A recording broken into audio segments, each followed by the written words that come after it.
Привет, товарищ, меня Красная Армия 1. Hello, comrades, my name is Red Army 1. As you can see here, I got my Red Army infantry uniform here for you. So, we'll go over the uniform and then I'll show you some of my equipment afterwards. For footwear, I have, as I've shown you a few times before, my jack boots. I also have a pair of puttees, or the leg wraps. I don't have the ankle boots yet for them, so I would just need to get those for a private uniform.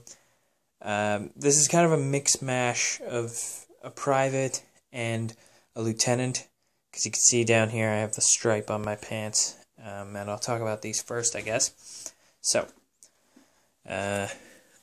these are lieutenant or junior officer trousers because they have the red piping on them.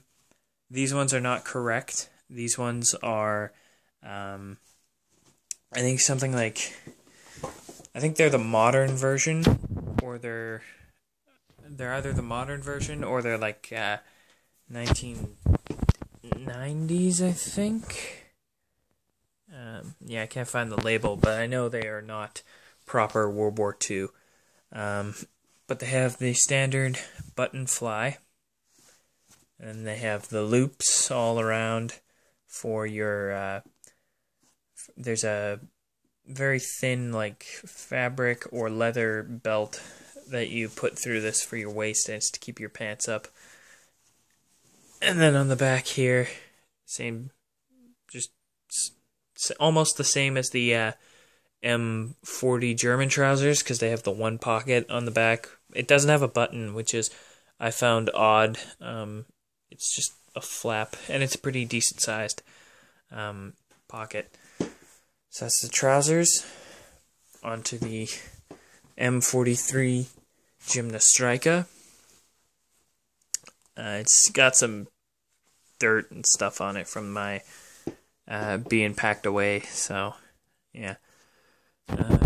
Goes down to about just past your waist, and then goes up to the neck. It has, is it 1, 2, 3, 4, 5 buttons up here. And then you have your sleeves with the cuffs. These are the olive drab buttons on all of them. The M43 was, as it suggests, introduced in 1943. Prior to the M43, the Soviets were using the M35, which was a Gymnastrika just with a collar. And you would have no shoulder boards on it, you would just have collar tabs. The M43 was pretty well taken from an old Imperial Russian design that they've had for almost 100 some years, and all they did was, instead of having pretty well the pockets on the outside, they had just a slit for them, a flap, and then they're on the inside. So they're sewn together in that on the inside there. Shoulder boards here. These are my M36 German ones. I have, I think in the pocket here, lying around somewhere, the proper Soviet ones. It's not it's uncommon to see German infantry shoulder boards on any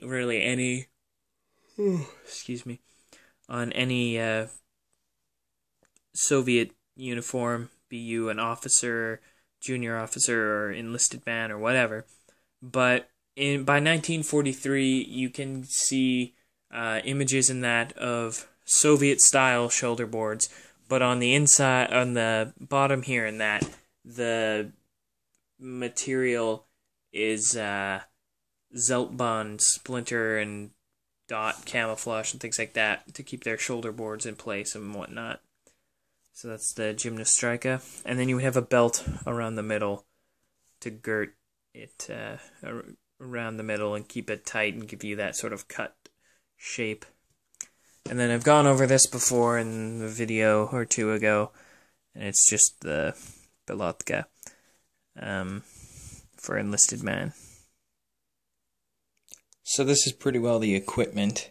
You have your standard enlisted man's belt, 2 Mosin-Nagant ammo pouches, 1942 style, a German spade, and then we have a gas mask. This gas mask is, well, the gas mask bag is incorrect, as is the belt. The belt is actually, I believe, a Chinese one, I believe, for the KMT, and then this is a GP5 gas mask, a modern Soviet, modern Russian one, whereas the proper one would have been pretty well just a big canvas bag with the same style strap and everything, and it would have had the gas mask, and then would have been a hose attached to then the filter and everything. It was just massive.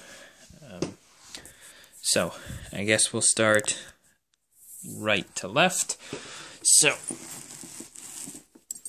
as I said, Chinese KMT belt. I just bought it at the time because it matches fairly well in color to the ammo pouches.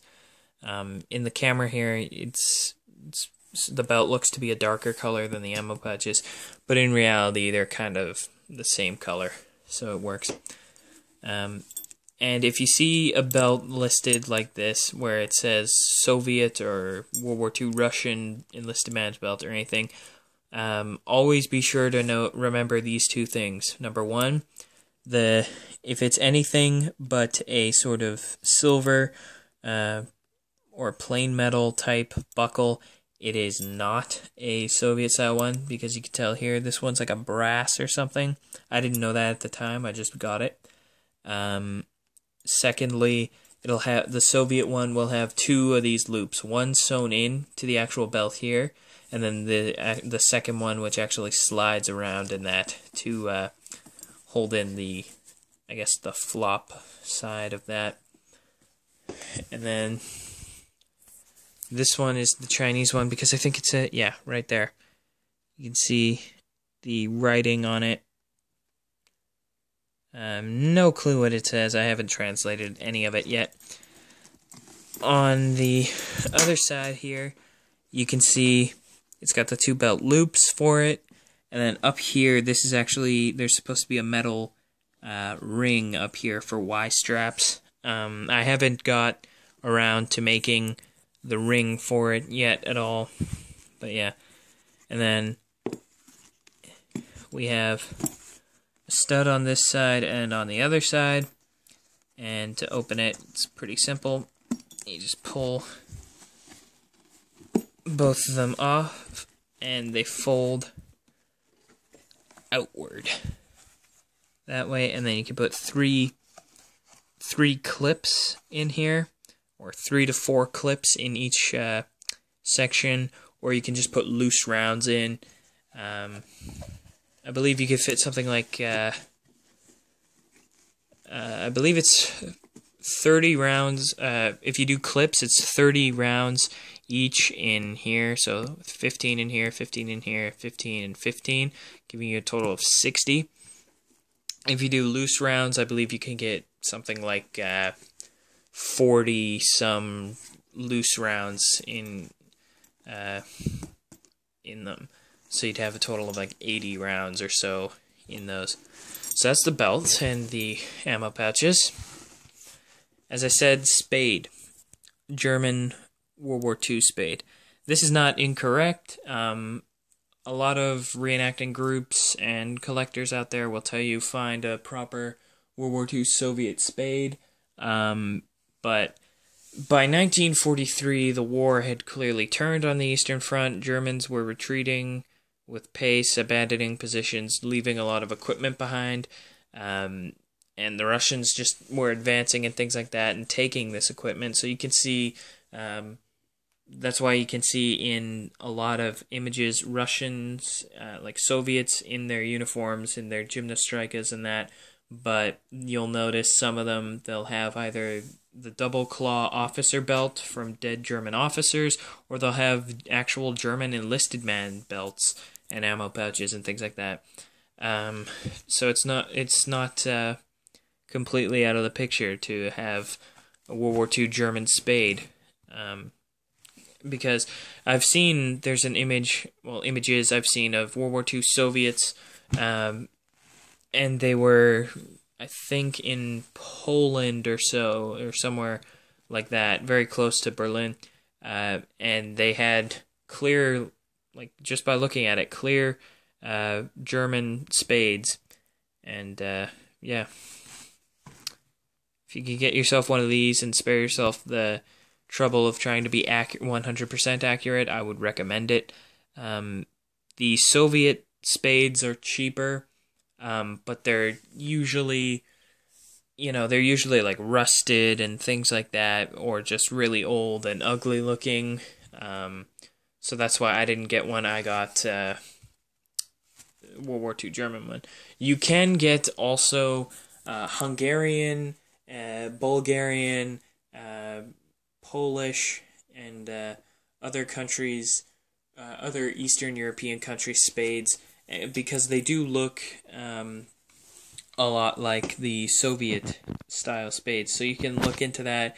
You can Google like Hungarian spades of the Second World War, and you'll see that they're pretty well the same style and everything. The only difference with the Hungarian ones is they have a very pointed tip, whereas the Soviet ones are more of a they're still pointed, but they're sort of a duller point, whereas the Hungarian ones are very sharp. Onto the gas mask bag in that.